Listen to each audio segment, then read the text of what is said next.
பொள்ளாச்சி பாராளுமன்ற வாக்காளர்களுக்கு வணக்கம்.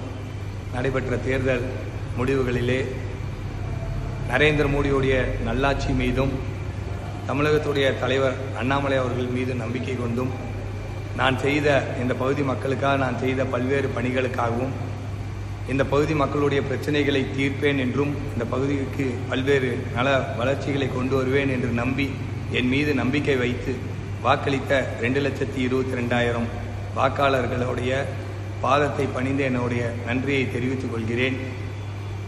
நான் இந்த தேர்தலில் வெற்றி பெறாவிட்டாலும் இந்த பகுதி மக்களுடைய வளர்ச்சிக்காகவும் இந்த பகுதி மக்களுடைய பிரச்சனைகளை தீர்ப்பதற்காகவும் தொடர்ந்து களத்தில் உங்களோடு ஒருவனாக இருந்து கொண்டே இருப்பேன்.